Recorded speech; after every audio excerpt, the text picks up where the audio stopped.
Hello friends, मैं हूं Devendra Sahu. YouTube के इस चैनल डीके मैथ्स ट्यूटोरियल में आपका स्वागत है। इन दिनों हम जो है दो अलग अलग सेशन में, दो अलग अलग सीरीज़ में कहना चाहिए हम वीडियो डाल रहे हैं ना, जिसमें एक तो खुद जो सब्जेक्ट बेसिस है वो चल रहा है और एक जो है रीजनिंग बेसिस है वो। और रीजनिंग वाला जो सेकंड वीडियो लेक्चर आज हम कंटिन्यू करने वाले हैं और बहुत इंपॉर्टेंट टॉपिक पर डिस्कशन करेंगे और वो है सीरीज़ और सीक्वेंस प्रॉब्लम। ठीक है ना, यहाँ से क्वेश्चंस बनते हैं, है ना, चाहे सेट का फर्स्ट पेपर हो, चाहे नेट का फर्स्ट पेपर या फिर CSI नेट का पार्ट ए का क्वेश्चन या फिर जो कंपटीशन एग्जाम है वहाँ से, यहाँ से ज़रूर क्वेश्चंस बनते हैं। तो वीडियो को ज़रूर कंप्लीट देखिए, यहाँ से आपको पैटर्न पता चलेगा, कैसे क्वेश्चंस को सॉल्व किया जाता है, उसका टेक्निक भी पता चलेगा। ठीक है ना, वीडियो को कंप्लीट ज़रूर देखिए और अगर अभी तक अपने चैनल को सब्सक्राइब नहीं किया है तो प्लीज़ सब्सक्राइब कर लीजिए, बेल आइकन प्रेस कर लीजिए ताकि नए वीडियोज़ की इन्फॉर्मेशन आपको मिलता रहे। और ये जो गॉगल लगाया गया है ना, वो एक्चुअल में मैं आई फ्लू की वजह से लगाया हूँ। ठीक है ना, तो आई फ्लू हो गया है, कंजक्टिवाइटिस जो है, जिस वजह से है ना आइज़ में है ना रेडिस हो गया और कुछ पेन भी है ना, बट वीडियो तो बनाना ही है। ठीक है ना, ओके। तो मैथमेटिकल रीजनिंग एप्टीट्यूड चल रहा है, उसी का मैथमेटिकल रीजनिंग का ही ये सेकंड टॉपिक है और वो है सीरीज़ और सीक्वेंस प्रॉब्लम। ठीक है, या फिर प्रोग्रेशन प्रॉब्लम भी कह सकते हो, है ना। इसमें क्वेश्चंस क्या है, एक पैटर्न में गिवन रहता है ना, लाइक ए, ठीक है ना, A1 A2 A3 इस तरह से गिवन रहता है आपको, है ना। जैसे 4 टर्म्स आपको गिवन है, अब पूछेगा यहाँ पे क्या आएगा, क्वेश्चन मार्क यहाँ पे। या फिर हो सकता है, ये एक तरीका ये हुआ, या हो सकता है आपको, है ना, इस तरह से दिया रहेगा, बोलेगा यहाँ जो बीच में गैप है उसको बताओ क्या आएगा। ठीक है ना, है तो यहाँ पे दो ही तरीका, एक तो आपको पैटर्न दिया उसमें लास्ट नंबर क्या है, या तो बीच में क्या है, या तो फर्स्ट में क्या है, ऐसा रहेगा। बोलने को तो एक दो तीन तरीका है, लेकिन इसको बनाने के बहुत सारे डिफरेंट वेराइटीज़ हैं। हो सकता है ये जो प्रोग्रेशन है, पहला केस क्या बन सकता है, जो प्रोग्रेशन है वो एरिथमेटिक प्रोग्रेशन है, यानी कि AP में है। AP में आपको पता है कि बिल्कुल एक सेम गैप में आगे बढ़ता है ना। फर्स्ट टर्म जैसे A है ना, ठीक है, और जो एक कॉमन टर्म है ना जो ऐड होते जा रहा है। जैसे मैं एग्जांपल बताऊं, जैसे 1 2 3 4 5 देख के बताइए इसमें क्या हो रहा है ना। हो सकता है 2 4 6 8 10, यह हो सकता है 1 3 5 7, यह हो सकता है 1 4 7 10। ठीक है ना, ये निगेटिव भी हो सकता है, फाइनाइट टर्म तक जा सकता है, इनफाइनाइट टर्म भी जा सकता है, कोई दिक्कत नहीं, है ना। तो आप देख के समझ पा रहे हैं, इसमें देख सकते हैं कि एक निश्चित टर्म में जा रहा है, प्रोग्रेशन है, बट इसकी खासियत ये है कि इसमें 1 ऐड करने से ये आ जाएगा, फिर इसमें 1 ऐड करने से ये आ जाएगा, इसमें 1 ऐड करने से ये आ जाएगा, 1 ऐड करने से सेम इसमें 2 ऐड करते जाइए, मिलता जाएगा, 2 ऐड करते जाइए, इसमें 3 ऐड करते जाइए। इतना क्लियर हो रहा है ना, इसी को तो बोलते हैं अरिथमेटिक प्रोग्रेशन, है ना, जो क्लास 10 में आपने पढ़ा है। और इसमें फर्स्ट टर्म यही है जिसको मैंने A से डिनोट कर दिया, और जो जिस पर्टिकुलर टर्म से आगे बढ़ रहा है उसी को बोलते हैं कॉमन डिफरेंस, जिसको मैं D से रिप्रेजेंट करूँगा। ठीक है, तो first term A, common difference D है, तो A प्लस D ये हो गया, ठीक है ना, A प्लस 2D ये हो गया, परफेक्ट, A प्लस 3D ये हो गया, परफेक्ट, ऐसे बढ़ता जा रहा है ना, A plus n-1 into D। याद कीजिए, है ना, पैटर्न समझ आ रहा है, ये फर्स्ट टर्म है, ये सेकेंड टर्म है, ये थर्ड टर्म है, फोर्थ टर्म है ना। ये कौन से नंबर का टर्म होगा, लॉजिक लगाओ, यहाँ 1 है तो, है ना, सेकेंड टर्म है, यहाँ 2 है तो थर्ड टर्म है, 3 है तो फोर्थ टर्म है, 4 होगा तो फिफ्थ टर्म, तो n-1 है मतलब ये nth टर्म होगा।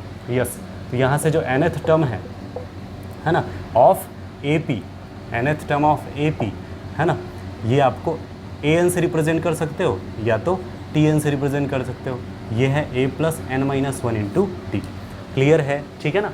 अब यहाँ पे n जो है ये क्या रिप्रेजेंट कर रहा है, नंबर ऑफ टर्म्स को रिप्रेजेंट कर रहा है, ठीक है ना। तो A आपको फर्स्ट टर्म रिप्रेजेंट कर रहा है, परफेक्ट, है ना, और D आपको कॉमन डिफरेंस रिप्रेजेंट कर रहा है। ठीक है, तो कभी कभी यहाँ से भी क्वेश्चंस पूछा जाता है। अब फाइनाइट टर्म है तो इसी को लास्ट टर्म भी कह सकते हो, ठीक है ना। अगर इनफाइनाइट टर्म है तब तो चलता जाएगा और लास्ट टर्म ही हमारा TN होगा, ठीक है ना। तो इस तरह से ये सारे फार्मूलाज हैं, इसमें A और D पता है ना, N भी पता है, A D और N पता है तो TN मिल जाएगा, ठीक है। एक है ना, जैसे मैं एग्जांपल बता रहा हूँ, जैसे आपको क्वेश्चन में है ना गिवन है 1 4 7 10, इसी को ले लेते हैं 1 4 7 10, है ना, ठीक है। और पूछा है क्वेश्चन में कि इसमें से 100th टर्म कौन सा है, क्या पूछा है, 100th टर्म। ये मेरा फर्स्ट क्वेश्चन है आप लोगों के लिए, ठीक है ना, मेरा फर्स्ट क्वेश्चन है आप लोगों के लिए। आपको एक है ना सीक्वेंस गिवन है 1 4 7 10 एंड सो ऑन करके, और क्वेश्चन ने पूछा है भैया बताइए 100th टर्म क्या है, 100th टर्म कौन सा होगा, है ना। अब आपको फार्मूला पता है nth टर्म का तो बना लोगे, क्या होगा भैया देखिए, है ना, 100th टर्म यानी कि nth टर्म में n होता है तो 100th में n इक्वल्स टू 100, यहाँ पे नंबर ऑफ टर्म्स क्या है 100, n equals to 100। First term क्या है 1। अगर क्वेश्चन है फिफ्थ टर्म सिक्स टर्म बोलते तो भैया पैटर्न में जान बता देते, हाँ ये आएगा, फलाना आएगा, ठिकाना आएगा, जो भी। लेकिन अब 100th टर्म कौन ऐसे करते जाएगा, 13 16 ऐसे बहुत टाइम लग जाएगा। तो फार्मूला तो होना चाहिए। कॉमन डिफरेंस क्या होगा, कॉमन डिफरेंस निकालने का तरीका देखो, 3 के गैप में आगे बढ़ रहा है, 3 3 3। और तरीका क्या होता है, second term minus first term, 4 - 1 कितना आएगा 3, यहाँ से भी 3 आ रहा है। थर्ड में सेकंड कटे तो भी 3 आएगा। तो ये तरीका होता है। तो NAD, तो फिर है ना nth टर्म होता है a + n - 1 × d। तो 100th टर्म क्या हो जाएगा 1 + n - 1 100 - 1। d की वैल्यू कितनी है 3, 1 + 99 × 3 मल्टीप्लाई कीजिए 1 + 3 × 9 है ना, 27 के 7 2 है ना, कैरी हो जाएगा 3 × 9 27, 27 और 2 कितना होगा 297। तो कितना आया 298। क्लियर है ना, इनको मल्टीप्लाई कीजिए 297 + 1 298। तो जो 100th टर्म होगा वो होगा 298। ठीक है, तो ये फर्स्ट टेक्निक है। और भी क्वेश्चन इसी में से, ये फार्मूला अच्छे से याद कर लीजिए और टेक्निक याद कर लीजिए, ठीक है ना। इससे क्या होगा, इससे रिलेटेड जो क्वेश्चन होगा बन जाएगा। तो ये हो गया फर्स्ट पैटर्न। अब हम देखते हैं सेकेंड पैटर्न क्या हो सकता है। स्क्वायर वाला सिचुएशन हो सकता है, AP नहीं है ना, लेकिन स्क्वायर वाला सिचुएशन है। जैसे है ना 1 है 4 है 9 है, डायरेक्ट मैं क्वेश्चन बता रहा हूँ, समझ लीजिए। यहाँ से 25 है, ठीक है, 36 है, ये बढ़ता जा रहा है। अब देखिए इसमें कोई प्रॉपर गैप नहीं है, इसका मतलब AP तो है नहीं, बट प्रोग्रेशन तो है, सीक्वेंस तो है, ठीक है।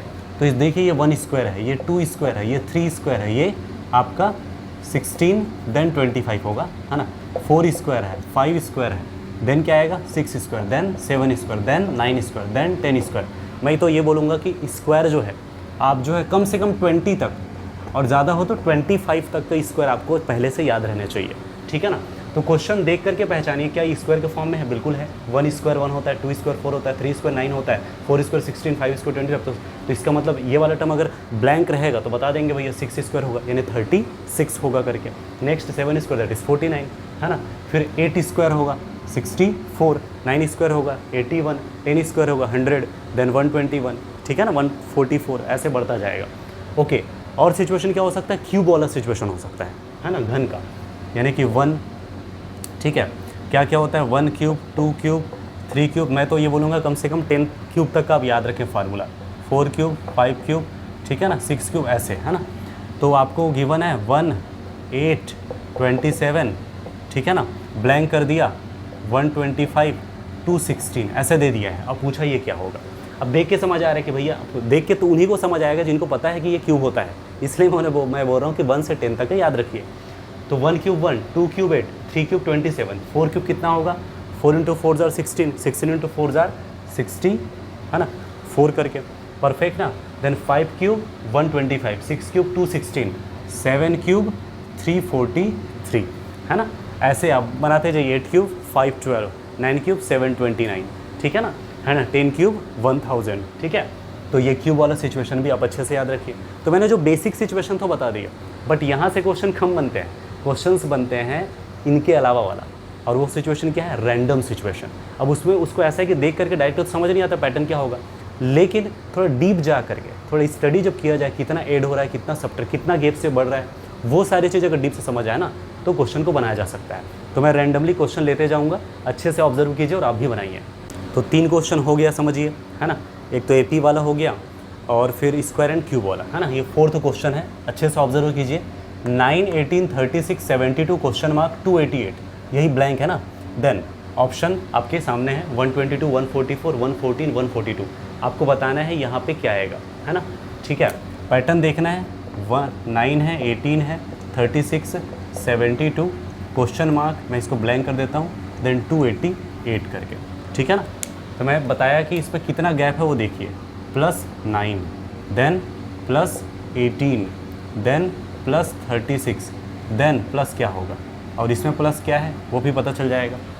देखिए 9 में +9 से 18 आता है, 18 में +18 से 36, 36 में +36 से 72, इसका मतलब 72 + 72 होगा, क्या आएगा 144, ठीक है।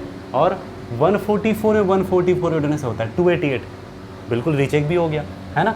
तो उसी को ऐड करने से ये, फिर उसी को ऐड करने से ये, फिर उसी को ऐड करने से ये, फिर उसी को ऐड करने से ये, फिर उसी को ऐड करने से ये, दैट इज 72 + 72 144। आंसर होगा 144, ऑप्शन नंबर बी। देखिए 6, 14, 30, 62, 126 then question mark. Options given है 154, 252, 254, 226। ठीक है ना, आपको पैटर्न देखना है। ठीक है, तो आपको जो सीक्वेंस गिवन है वो इस तरह से है। ठीक, और ये फिल इन द ब्लैंक है, इसको आपको बताना है। ठीक है, लास्ट टर्म क्या आ रहा है बताना है। ठीक है, तो मैं बताया था जब रैंडम सिचुएशन होता है ना, तो इसमें सबसे बेस्ट होता है कितना ऐड हो रहा है वो देखो। ठीक है, +8 +16 +32 देन प्लस कितना हो रहा है 64 देन प्लस, पैटर्न समझ आ गया है ना। 6 + 8 14, 14 + 16 30, 30 + 32 62, 62 + 64 126। इसमें पैटर्न क्या है, इसमें पैटर्न है 8 देन 16 देन 32 है ना, डबल होते जा रहा है 32 देन 64 देन 128, दैट इज़ 126 + 128 कितना आ जाएगा भाई, है ना। 8 6 14 4 1 2 2 4 1 5 2, क्लियर है। ठीक है ना, तो ये इस तरह से पैटर्न आपको समझ आ गया। 128 होने से होता 254, तो आंसर नंबर क्या हो जाएगा सी, क्लियर है। क्वेश्चन नंबर 7 देखिए 80 120 168 224 288 देन क्वेश्चन मार्क, है ना। ठीक है, यही बताना है क्या आएगा नंबर। ऑप्शन है 324 360 300 290 करके, है ना।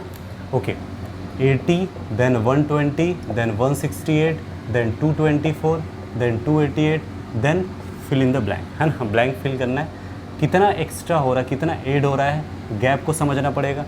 +40 देन +48 देन ये कितना ऐड हो रहा है 224 168, 14 में 8 कितना आ जाएगा 6 देन 1 कितना आ जाएगा 5 देन 1 कितना आ रहा है 56, तो +56 करने से आएगा। अब फिर कितना ऐड हुआ है 288 माइनस 224 कर लीजिए, गैप पता चल जाएगा 4 6 आंसर 64, तो देन प्लस क्या होगा। ठीक है, पैटर्न देखिए +40 देन +48 देन +56 देन +64। देखिए 40 में फिर आगे 48 हुआ है देन 56 हुआ है देन 64 हुआ है, 8 8 8 8 ऐड हो रहा है ना। ठीक है, +8 +8 देन +8 देन +8 कितना होगा 72, तो 288 + 72 कितना आएगा, है ना, वही आंसर होगा। 8 + 2 ज़ार 8 + 2 है ना, ऐड होगा 0 1 8 प्लस, है ना। आप ऐसे कर लीजिए, क्या दिक्कत है, क्या हो जाएगा 0 1 16 1 3 360 विल बी आंसर। ठीक है ना, 360 ऑप्शन नंबर, है ना, बी ये होगा करेक्ट, क्लियर है। नेक्स्ट क्वेश्चन देखिए 4 14 44 134 देन क्वेश्चन मार्क। ठीक है, ऑप्शंस हैं 500 404 304 एंड 172। ठीक है ना, पैटर्न लिख लेते हैं 4 14 44 134। ठीक है ना, और ये फिल इन द ब्लैंक, कितना मैंने बताया था तरीका, कितना गैप हो रहा है वो देखिए, +10 देन +30 देन सब्ट्रैक्ट कीजिए कितना आएगा 134 माइनस 44 0। ठीक है, और ये हो जाएगा 90 + 90, तो देन प्लस क्या होगा, है ना। देखिए +10 देन +630 देन +90 देन प्लस। अभी इसमें पैटर्न देखो 10 है देन 30 है देन 90 है, कैसे हो रहा है इसमें, प्लस के फॉर्म में तो हम नहीं बता सकते, मल्टीप्लिकेशन हो रहा है। 10 × 3 करने से 30, 30 × 3 करने से 90, तो 90 × 3 करने से कितना होगा 3 × 0 और 3 × 9 दैट इज़ 270 करके, है ना, क्लियर ना। Plus 10 × 3 then 13 × 3 then 19 × 3। अब फिर जो भी है इनको ऐड करेंगे, कितना आ जाएगा भाई, ऐड करो 134 274, है ना, ये हो जाएगा 01 404, क्लियर है। ठीक है ना, है ना, 4 + 10 इतना, 14 + 30 इतना, इतना प्लस 44 + 90 इतना, एंड 134 + 270 होगा 404, that is 404 option number B. ठीक है ना, क्लियर है। तो एक तो हो सकता है एपी का सिचुएशन हो सकता है उसमें इंक्रीजिंग, हो सकता है डिक्रीजिंग, बट एक गैप में जा रहा है, उसका मैंने तरीका बता दिया। स्क्वायर का फॉर्म का तरीका बता दिया, है ना। आपका जो क्यूब का फॉर्म का तरीका बता दिया, उसमें इंक्रीजिंग डिक्रीजिंग उसमें भी हो सकता है, क्लियर है। अब रैंडम क्वेश्चंस को मैं बना के बताया हूँ, तो आप खुद से एग्जाम्पल लीजिए और प्रैक्टिस कीजिए। इसका एक ही तरीका है अगर हम बोले तो, और वो है कितना गैप जा रहा है। ठीक है ना, तो गैप जो है वो रैंडम है ना, वो ध्यान रखें। तो प्लस प्लस प्लस या डिफरेंस है तो माइनस माइनस माइनस आएगा, इतना क्लियर। और फिर इसमें देखो क्या ऐड होते हुए आ रहा है, या सब्ट्रैक्ट या मल्टीप्लिकेशन, उसमें पैटर्न देखिए। बार बार क्वेश्चन सब जब आप अटेम्प्ट करेंगे ना, सॉल्व करेंगे तो ऑटोमेटिकली क्लियर होना शुरू हो जाएगा। ठीक है, फिर भी किसी तरह से डाउट निकल के सामने आता है, बेझिझक कमेंट कर सकते हैं। ठीक है, तो नेक्स्ट जो वीडियो लेक्चर होगा उसमें हम जो है जो ब्लड रिलेशन है उनसे रिलेटेड क्वेश्चन सॉल्व करेंगे।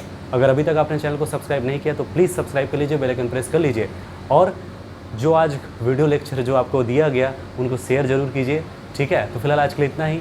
Thank you for watching this video.